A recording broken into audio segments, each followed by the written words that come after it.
अस्सलाम वालेकुम स्टूडेंट्स, उम्मीद करता हूँ आप लोग सब खैरियत से होंगे। आज का हमारा जो लेक्चर है सेल साइकिल चैप्टर नंबर 4 का टॉपिक सिग्निफिकेंस ऑफ माइटोसिस है। हम बात करेंगे आज माइटोसिस की सिग्निफिकेंस की कि माइटोसिस की क्या अहमियत है। तो सबसे पहले इसको पढ़ने से पहले हम जानते हैं कि क्या ये एक लॉन्ग क्वेश्चन है या एक शॉर्ट क्वेश्चन है।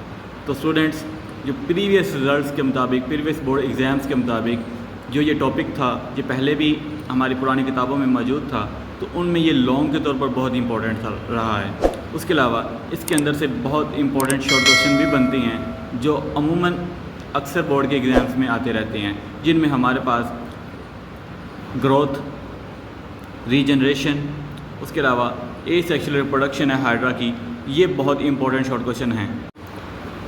तो स्टूडेंट्स, बात करते हैं हम माइटोसिस की कि क्यों ज़रूरी है। तो ग्रोथ फैक्टर के लिए, ग्रोथ फैक्टर के लिए क्या है, माइटोसिस बहुत ज़रूरी है। अब ग्रोथ क्या है स्टूडेंट्स, दो टर्मिनोलॉजीज आती हैं हमारे पास, एक है ग्रोथ और दूसरा है डेवलपमेंट। अक्सर बच्चे इन दो वर्ड्स में कंफ्यूज हो जाती हैं। तो स्टूडेंट्स, ग्रोथ जो है ये ग्रोथ इन साइज़ है कि बॉडी की जो ग्रोथ है वो after the development, after the birth.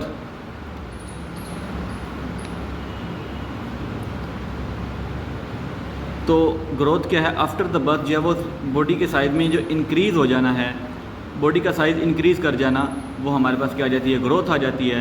दूसरी तरफ डेवलपमेंट क्या है, डेवलपमेंट में आपको पता है जब फर्टिलाइजेशन होती है तो जाइगोट बनता है, और जाइगोट की आगे जो डिवीजन है, और डिवीजन से वो फीटस एक बच्चा बनता है। माँ के पेट के अंदर जो बच्चा है उसे फीटस कहते हैं। तो फीटस की आगे हाथ, पाँव, नाक, कान, जो भी चीज़ें बनेंगी उसे हम क्या बोलते हैं, डेवलपमेंट कहेंगे। ये माँ के पेट के अंदर की डेवलपमेंट है, ये ग्रोथ नहीं होगी। जब बच्चा जन्म ले लेता है तो जन्म के बाद जो बॉडी का साइज़ इंक्रीज़ करता है वो हमारे पास ग्रोथ आ जाती है। अब ग्रोथ किस तरह से होती है, ग्रोथ जो है वो increase in the number of cells है कि सेल्स की तादाद का बढ़ते चले जाना, वो क्या हमारे पास ग्रोथ है। और ग्रोथ किस अमल से होती है, माइटोसिस से होती है। माइटोसिस में आपको पता है कि आइडेंटिकल सेल्स बनते हैं, आपने पीछे पढ़ा है पीछे लेक्चर में। अगर नहीं पढ़ा तो आप प्रीवियस वीडियोस को वॉच कर सकती हैं और माइटोसिस के बारे में जान सकती हैं। तो स्टूडेंट्स, माइटोसिस में क्या होता है कि जो भी नए सेल्स बनते हैं वो सारे के सारे पेरेंट सेल के आइडेंटिकल होते हैं, उनमें नंबर ऑफ क्रोमोसोम्स बिल्कुल पेरेंट की तरह सेम होती हैं, जो क्या करती हैं कि सेल्स से सेल तकसीम होता चला जाएगा और सेल्स की तादाद बढ़ती चली जाएगी, और एक मास से एक बॉडी, एक छोटी सी एक सिंपल मल्टीसेलुलर बॉडी, और फिर आगे कॉम्प्लेक्स मल्टीसेलुलर बॉडी क्रिएट हो जाती है। तो ये तो ग्रोथ है बेट। उसके बाद अगर हम बात करें सेल रिप्लेसमेंट की कि सेल एक दूसरे की जगह ले लेते हैं, तो वो कैसे, तो ये भी बदौलत है माइटोसिस की बदौलत है। तो ये भी माइटोसिस की वजह से होता है कि सेल एक दूसरे की जगह ले लेते हैं। मिसाल के तौर जो रेड ब्लड सेल्स हैं हमारे खून के अंदर पाए जाते हैं, इनका लाइफ स्पैन है, इनकी एक ड्यूरेशन के हमारे पास जो रेड ब्लड सेल्स हैं वो सिर्फ 120 दिन तक ज़िंदा रहते हैं, उनका 4 माह ड्यूरेशन है, लाइफ स्पैन है। तो 4 माह के बाद जो सेल होगा वो डेड हो जाएगा, तो उसकी जगह कौन लेगा फिर। तो स्टूडेंट्स, माइटोसिस के अमल के ज़रिए वो हमारे पास पीछे से न्यू सेल्स बन रहे हैं, तो वो न्यू सेल्स क्या करते हैं, उन ओल्ड सेल्स की जगह ले लेते हैं, और इसी को हम सेल रिप्लेसमेंट कहते हैं। और वो न्यू सेल्स किस अमल से बन रहे हैं, वो भी माइटोसिस के अमल से बन रहे हैं। उसके अलावा हम बात करते हैं रीजनरेशन की।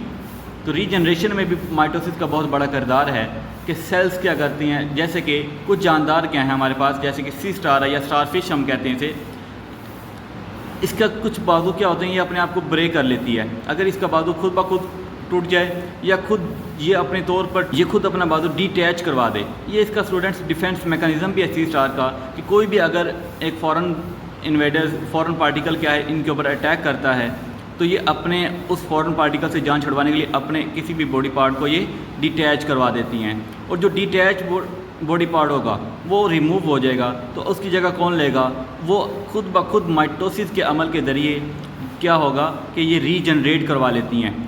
ये स्टारफिश की खासियत है कि वो अपने लॉस बॉडी पार्ट को वो रीजनरेट करवा लेती हैं। अब जो रीजनरेशन का अमल है वो किस मैकेनिज़्म के ज़रिए हो रहा है, वो भी माइटोसिस के अमल के ज़रिए हो रहा है स्टूडेंट्स। उसके बाद स्टूडेंट्स हमारे पास लास्ट सिग्निफिकेंस बताई गई है कि माइटोसिस क्या एक एसेक्सुअल रिप्रोडक्शन मेथड है। ये बहुत इंपॉर्टेंट बात आई है स्टूडेंट्स, कि अक्सर नहीं पता चलता। अक्सर जो स्टूडेंट्स हैं वो माइटोसिस को रिप्रोडक्शन, सेक्सुअल रिप्रोडक्शन का पार्ट समझते हैं, बट जो माइटोसिस है वो सेक्सुअल रिप्रोडक्शन नहीं बल्कि एसेक्सुअल रिप्रोडक्शन का मेथड है। ये तमाम जानदारों के अंदर वकूफ़ पजीर होती है। इसमें क्या होता है, ये सिंपल सेल डिवीजन है जिसमें आइडेंटिकल सेल्स बनते हैं। अगर हम बात करें मियोसिस की तो वो सेक्सुअल रिप्रोडक्शन में आता है स्टूडेंट्स। मियोसिस में क्या होगा कि पेरेंट सेल के मुकाबले में जो डॉटर सेल्स बनेंगे उनमें नंबर ऑफ़ क्रोमोसोम हाफ हो जाते हैं। तो चलिए बात करते हैं हमारे टॉपिक की एसेक्सुअल रिप्रोडक्शन में। तो माइटोसिस का जो अमल है एक एसेक्सुअल रिप्रोडक्शन मेथड है। तो यही अमल अब हाइड्रा प्लांट है उनके अंदर भी वकूफ़ पजीर हो रहा है। कैसे कि अगर हम बात करें कि ये हमारे पास क्या एक प्लांट स्टेम है, तो इसके ऊपर क्या होगा, एक छोटा सा बड बनेगा, उभार बनेगा। ये कि हमारे पास एक बड क्या होता है स्टूडेंट्स, एक मास है, एक मास ऑफ सेल्स है जो क्या होते हैं, अनडिफ्रेंशिएटेड होते हैं। बड क्या चीज़ है स्टूडेंट्स, मास ऑफ सेल्स है जो क्या होते हैं, अनडिफ्रेंशिएटेड होते हैं, जिनका अभी कुछ पता नहीं होता इन सेल्स का कि इन सेल्स की आगे क्या किस्मत है, इन्होंने किस फंक्शन में जाना है, मज़ीद डिवाइड होना है या किसी फंक्शन में परफॉर्म होना है, या कोई स्टेम बनवानी है, रूट बनवानी है, शूट बनवानी है, कोई क्या चीज़ बनवानी है, इनकी कोई किस्मत का भी नहीं पता होता। तो स्टूडेंट्स, तो हाइड्रा प्लांट के ऊपर क्या होगा, सबसे पहले एक बड बनता है और वो बड क्या होगा, आहिस्ता आहिस्ता माइटोसिस के अमल के ज़रिए ग्रो करता चला जाएगा। ग्रो करेगा, उसके बाद क्या होगा, वो बॉडी पार्ट से डिटैच हो जाएगा। डिटैच होने के बाद ये लाई करेगा ज़मीन के ऊपर और ज़मीन से ऊपर से एक नया हाइड्रा फिर से ग्रो करना शुरू। तो स्टूडेंट्स, अभी हमने जैसे कि हाइड्रा की बात की, तो हाइड्रा कैसे रिप्रोड्यूस होता है, एसेक्सुअल रिप्रोडक्शन के मेथड से रिप्रोड्यूस होता है। जो वो कौन सा मेथड एसेक्सुअल का, बडिंग है स्टूडेंट्स। बडिंग के अमल के ज़रिए हाइड्रा अपनी आप की नस्ल को आगे बढ़ाता है। तो इस अमल में, बडिंग के अमल में माइटोसिस जो है वो बहुत बड़ा किरदार अदा करती है। तो जो सेल्स नए बनते हैं बड के अंदर, वो सारे के सारे माइटोसिस के अमल से बनते हैं। तो माइटोसिस कंटिन्यू करती रहती है और बड के अंदर, और उसी की तरह उनकी ग्रोथ होती रहती है और एक नया इंडिविजुअल हाइड्रा का बन जाता है। स्टूडेंट हमारे पास यहाँ पर एक साइड पेज दिया हुआ है कि यहाँ पर बात की जाती है कि हमारी जो बॉडी के सेल्स हैं वो 200 ट्रिलियन सेल्स पर मुश्तमिल हमारी बॉडी है। एक एडल्ट बॉडी की बात की जा रही है जिसके अंदर सेल्स की तादाद कितनी है, 200 ट्रिलियंस। अब ट्रिलियन क्या है स्टूडेंट, एक ट्रिलियन, 1 ट्रिलियन होता है 1000 बिलियन के, और 1 बिलियन जो है वो 1000 मिलियन के बराबर होता है। तो स्टूडेंट्स खुद ही सोच लें कि अगर 1 ट्रिलियन 1000 बिलियन के करीब है तो 200 ट्रिलियन सेल्स मौजूद है हमारी बॉडी के अंदर। तो a large number of cells मौजूद है हमारी बॉडी के अंदर। और ये सेल्स सारे के सारे कैसे बने हैं, हालांकि जो बुनियादी सेल है, जो एक ऑर्गेनिज्म की बुनियाद है ड्यूरिंग द फर्टिलाइजेशन, तो वो सिर्फ एक सेल बनता है जिसे हम जाइगोट कहते हैं। ये इससे शुरुआत होती है हमारी बॉडी की ग्रोथ की। तो ये एक सेल्स डिवाइड होता चला जाता है और इतनी दफ़ा डिवाइड होता है कि एक ह्यूज मास बन जाता है, जैसे कि हमारी बॉडी हमें नज़र आती है। ये सारी की सारी किसका नतीजा है, माइटोसिस के अमल का नतीजा है। तो नंबर ऑफ़ सेल्स क्या होते हैं, बहुत ज़्यादा तादाद में बनती हैं, जिसमें जिस अमल से बनते हैं वो कौन सा है, माइटोसिस है, जिसमें क्या होता है कि तमाम के तमाम सेल जो बनेंगे वो आइडेंटिकल नंबर ऑफ़ क्रोमोसोम्स वाले होंगे।